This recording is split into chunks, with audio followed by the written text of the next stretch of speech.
Elhamdülillahi Rabbil alemin. Vessalatu vesselamu ala Resulih Muhammedin ve ala alihi ve ashabihi ecma'in. Ve eşhedü en la ilahe illallah vahdehu la şerike leh. Ve eşhedü enne Muhammeden abduhu ve resuluh. Bütün dünyalarını, bütün alemlerini yoktan var etişi Allah subhanahu wa ta'ala hamd servis bulsun. İki dünya rahmet buluş emriş Peygamberimiz sallallahu aleyhi ve sellem'ge gümül türeden çıkan savaşlarımız irişsin. Ben bu izgi cümga günlerinde cümga namazlarına jivan varsa din kardeşlerimizge Allah'tan rahmetleri bulsun. Ütken cümada cemaat etken idik. Kur'an'ga qarata bizim vazifalarımız var. Şu vazifalarının birisi Kur'an turunda fikirlev. Kur'an ayetleri turunda fikirlev. Hem Allah Teala'nın turunda ayette kezellike nufassilul ayati likum yetefekkerun. Hem şulay ettirip biz ayetlerini anlatabız, uyli turgan halık için, uyli turgan kişiler için. İn birinci Allah Teala bu ayetlerini niçin indirdi? Fikirlev için, uylav için. Hem bütün ayette Allah Teala ayette inne fi zalike la ayatin likum yetefekkerun. Hem de sizler şunda uyli turgan kişilerge, uyli turgan kavumga ayetler vardı. Hem bütün ayette Allah Teala ayette efela yetedebberunel Kur'an em ala kulubin akfaluh. Allah Kur'an turunda fikirlermiler melle, uylamılar melledi. Belki onların yüreklerinde yüzaklar inip duran melledi. Allah Teala şu sırav bire. Bunda indi iki görünüş bulurga mümkün. Ya kişi fikirli Kur'an ayetleri turunda, ya indi fikirlemese onun yüreğinde yüzak bulup durar, ilinip durar. Hem cemaat fikirlegende de dürüst fikirler geçirdik. İn birinciden indi biz fikirliyiz Allah'tan mahlukları turunda. Mine bizning nişik tanımız işli, biz de Allah'tan mahlukları, nişik kıyaş yaktırta, nişik tırna bilen ay şığa, nişik dingizler, suları yeri, nişik yağmur yağva, bu bütün nesi Allah'tan mahlukları.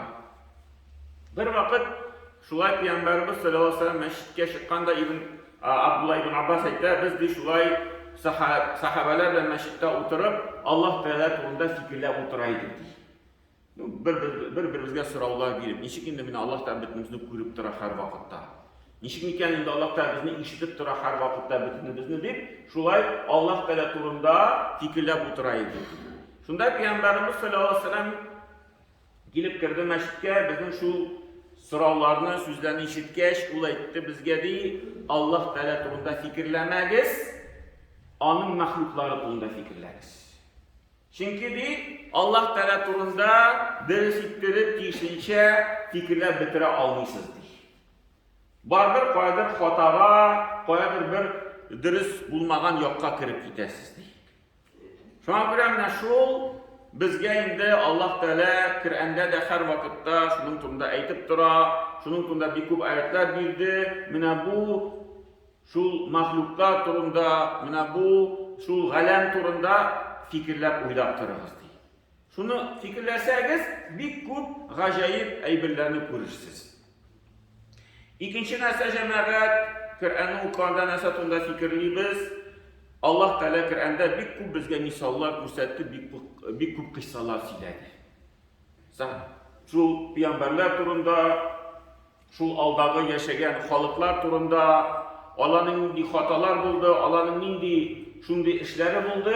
Hem indi biz şunu iğrenip, indi özümüzge bir tigi netice çıkarabız.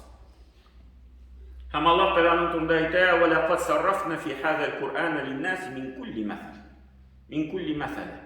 Dürüstlükte biz bu Kur'an'da kişilerge bir sarrafını anlatıp birdik, aşıklar birdik, bütün misallarını, bütün kıssalarını değil. Turmuş için yeterli bütün kıssalar Kur'an'da var. Bütün turmuşlarda işini turgan meselelerge misallar var Kur'an'da. Şuluk Bakara suresinde bulunan kıssa, niçin Bakara suresi deyip ataldı? Allah Teala'dan Musa vakitinde Musa kavmine emir kildi. sıyırını çalığızda, falan ölgen kişinin şu sıyırının ilişi bilen sulığızda bu kişi tirilip sizge eyteşek kim onu ötürdü. Hem bu şu işini işlegen şey işleyi başladılar, Musa'nın kavmi sıravlar bire başladılar. Eni sıyır, eni şigiret miken, tigi biz hatalanmayın, tan sırav bir Allah Teala, tan sırav bir Allah Teala, tan sırav bir Allah Teala. Şulay sırı, neticesi indi buldu, şul bir sıyırını, şul altın kulemi bilen aldılar. Ülşevge saldılar da bu sıyır ülşevge buldu, şunu hakleyip altın saldılar, şul sıyırını alır için. Mine şu kısağa bağışlar, indi Bakara suresi, Kur'an'da en uzun sure şu isimge layıklı buldu. Bakara suresi. Sıyır suresi deyip atalar. Hem mine bizge şu kısada bir kup misallar cemaat. Mine Allah da bizge bir emrikteyken, ul tigi nişkelenip, emine nişik dirisirek miken, nişik yakşırak miken, nişik haydan kile şuna işlesek ansız ite. Kimdir namaz okuy başlıydı? Ko'nglida tigi bir shik var. Mine bu namazım dürüst miken? Mine barmaklarım dürüst turam miken? Kullarımı dürüst tutam miken deyip indi şu sıralar bilen şiirlerini bütünley namazını indi bütünley ihtibasız kaldırgan mümkün. Kimdir Kur'an okuy başlıydı? Şiklene, mine Kur'an dürüst okuy miken? Harflerini dürüst eyten miken? Teşvik kaydelerini dürüst bilen miken deyip indi şulay Kur'an'ı da okumaskan mümkün. Halden kirgen şu tırışabız cemaat Allah Teala kabul eder. Kur'an'da hatalarını okusak, namazda hatalarını okusak, en mühim şu işini işleyip. Neticesi indi Allah Teala bizge Allah bilse sağlam biri sol tırışkan işi. Anlar cemaat şulayı fikirlegende indi Allah Teala Kur'an'da turunda da bizge eyte Allah Teala nimetleri turunda unutmaska gerek. Allah Teala nimetler bilip tura, kimgedir selametlik, kimgedir yaşlık, kimgedir boş vakit, kimgedir akşa.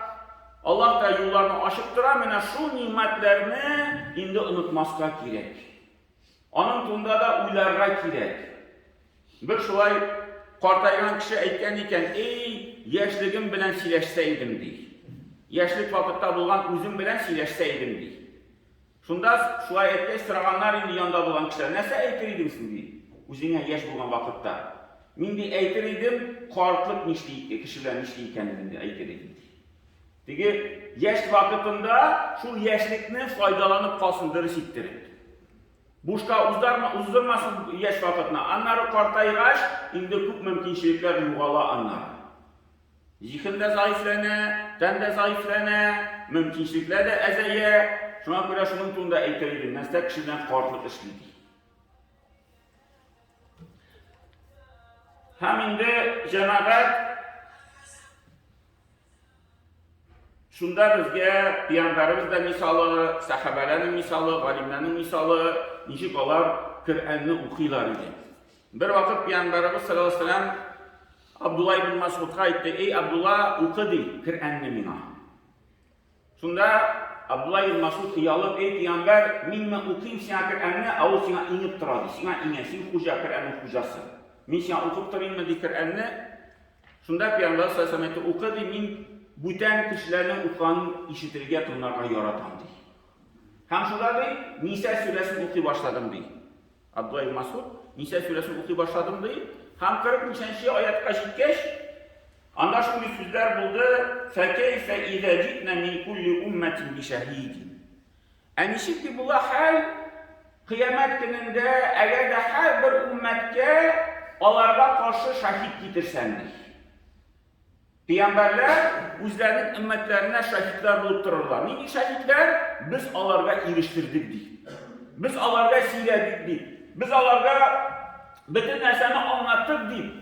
Hem şu anda eytamin men bilmedim, men anlamışa kaldım, men dinni şuna göre tutmadım, men tigi bilmegen kişi bulardan buldum deyip yok Allah aytib bulmayın. Peygamberler şahitler bulurlar deyip. Hem şunda anların devamında وَجِئْنَ بِكَ عَلَى حَوْلَى شَهِيدًا. Hemsin dedi Allah Teala Kur'an'da aytdı, hemsin dedi bularga şu özünün kavmuna, Müslümanlara şahit bulup gelirsin dedi. Şunda deyip Peygamber'e gözünü ko'tardim deyip qarasam, ko'zdan yoshlar tomib turadi Peygamberimiz. Şol Peygamberimiz ko'z olduna getirdi bu halni. Nishik ul ümmetin qayg'irta, nishik alar uchun tege bitinsi yaxshi bo'lsin deb tili. Qiyomatda Allohdan so'rashib, bu shaytonning bilmayim, menga erishmadi. Peygamber bunda basıp turadi. So'ray Allohdan, erishtirdingmi? Peygamber aytdi, erishtirdim. Bunu siledinmi namaz turunda? Siledim. Uraza turunda aytdingmi? Aytdim. Yo'q, men erishtirdim, bu sizin dürüst tugul deb. O kişiye. Şuna göre Peygamberimiz bu halini göz altına getirip cevap verdi. Bundan bir misal, bir vakit di Ömer radıyallahu anhu şunday sözlerini okugaç inna azab rabbika lawaqi. Dürüstlükte senin Rabbin gazabın kilip jitecek. Hiç şiksiz. Ma lahu min dafi. Hamdi o gazab kilip jitkeş bir kimde ondan saklap kala almaydı. O gazaptan saklap kalışı bir kim bir nese bulmaydı eğer de gazap kilip jitse. Şu sözünü okugandan soň Ömer onun ujugaltdı. Temperaturası ko'tarildi. Şundan soň 15 gün şu ayetni okugandan soň rivayetlerde kile 15 gün ide yatıp turdu, tura almışı. Ağırıp, yukarı temperatur bilen. Sahabeler kileleriydi onun tigi halin bilir için.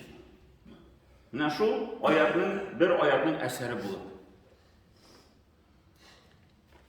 Hem tamam bir şunday vakıga bulgan bir vakit Fudayl ibn Iyad diyen zor galim bulgan bu zamanında indi galim bulgan şey ol tigi şul karavanlarını talauşı bulup indi şul üzüne rizq tapkan. Karavanlarını tigi yavlap şulay üzüne alıp urlap hem bir zaman şul bir karavan sarayda bir yol ite turgan urunda Fudayl ibn Iyad bulganda indi meşritte namaz okuyorlar idi. Şu meşritte namaz okuyanda imam şunday sözler okudu. Elem yetni lillezine amenu an tahşara kulubuhum li zikrillah. İndi iman getirgen kişilerge vakit gelmedi misin? Allah Teala aytgan sözlerine, zikrine, kiren ayetlerine yürekleri tigi tesirlensin, koruksun Allah Teala'dan. وَمَا نَزَلَ مِنَ الْحَقِّ hem hakikat bilen ingen neselerge ışanırga vakit gelmedi misin diye Allah Teala. وَلَا يَكُونُ كَالَّذ۪ينَ اُوتُوا الْكِتَابَ مِنْ قَبْلِ hem bir alarga, kirekmi bulurga, aldan kalıplar gibi kayslarga kitap kildi şulay. Lakin فَتَالَ عَلَيْهِمْ اَمَدُ Lakin di Allah uyladılar, eli bu kitapta aytgan nese eli yırak. Eli kıyamet günü kaçan bulaşak eli. Eli bu dünyada kaçan uyarım eli. Allah şulay uylap yaşadılar. فَقَسَتْ قُلُوبُهُمْ hem onların yürekleri şunu bilen katıp gittilerdi, katı buldulardı. وَكَثِيرٌ مِنْكُمْ فَاسِقُونَ hem şu sebeple şulay uylap, kıyamet günü kaçan bulur eli. Bu ahiret kaçan kilip jittireli, min bu dünyadan kaçan kitirmeneli deyip Allah şulay uylap bir bu günahlar kıldılar. Eğer Allah iman ki bu işi bendeler. İmanlı kişiler Allah'ta yaşamalar. Lakin günahtılara minşit uylular eli tege bitinsi yırak eli. Eli vakit kurt kişinin deyip uylular. Hem şu ayetini işitkeş bu indi Fudayl ibn Iyad diyen kişi tuptalıp kaldı. Şu ayet turunda fikirliği başladı. Şunda fikirlegende bir karavan kilip kirdi mine bu yol ite turgan urunga. Şu karavanda iki kişi, iki hoca indi bir-birisinden spurlaşıp turalar. Biz ayta ayda hazır yolga çıkabız da ikinci yol ite turgan yerge barıp jitebiz deyip. İkincisi ayta yok ayda mında bunabız, hazır yolga çıksak Fudayl ibn Iyad bizni deyip tigi avlap ala deyip. Onun bilen aşağı biz değil. Fudayl ibn Iyad şunda basıp tura bizim yanlarında basıp tura. Hem şunda Fudayl ibn Iyad aytdı bu kişilerge şığığız deyip yolga korukmağız Fudayl bir kimni tiymez deyip. Şu ayetini bir ayetini işitip tövbe etti. Allah'tan gafur sıradı hem şundan soň şul Peygamber hadislerini öğrenip, ilimlerini öğrenip bir zor adaklı galim buldu. Bunda kimde de mine anın sözlerinin, şul aytken sözlerin köp kitaplarda indi işratıp bular. Mine şul kişinin, şul tarihi, tırmışı, mine şul bir ayettagina fikirler, ul indi aytdı mine jiter. Bulay yaşab bulmayın, bu günahını tuttatıp dura kirek. Mine cemaat, bizge de mine Kur'an'ı okuyanda şulay, Kur'an bizning ko'nglimizda bo'lgan masalalarga javob beradi. Mine ko'p kishi şulay eshitganim bor, şulay Kur'an'ı ocham dedi, o'qiy boshlayman dedi. Ha mana shu meni bir şey turgan so'rovga dedi, shunda javob berib chiqadi. Turli so'rovlar turibdi. Kimningdir g'ayla yog'idan, kimningdir ish yog'idan, kimningdir aqsha yog'idan, kimningdir anda qo'shilar bilan talashib qo'ydi, shuni tunda fikrlar berishlardi mikan, bu so'zni durs aytdim mikan deydi. Hamma deydi, shu Qur'onni ochib jibaramda. Mana shu Qur'onni o'qiy boshlayman deydi. Birinchi, ikkinchi bitta o'qidi, shu bo'lgan so'rovga javob berib chiqadi. Ilk zamonda o'qiganda u o'ringa ig'tibor bermaydim deydi. Ularga o'qib ketaydim deydi. Ahadimdan shunday hayda bo'lg'ach, mana shu o'ringa ig'tibor etdim. Mana Alloh taolo mening turumda aytdi ekan bunda deydi. Mening masala turumda aytdi ekan deydi bunda Qur'onda. Shuna ko'ra janobat, mana bu Qur'onning mo'jizasi bilan, Qur'onning mana bu kengligi bilan qo'llanirga kerak. Ham endi mana shu bo'lgan so'rovlarga Qur'on Karimda javoblar izlab turishga kerak. Barakallohu lana va lakum fil Qur'an azim nafa'na wa iyyakum bil ayati wa dhikril hakim innahu huwa jawalul karim wa sami'ud du'a.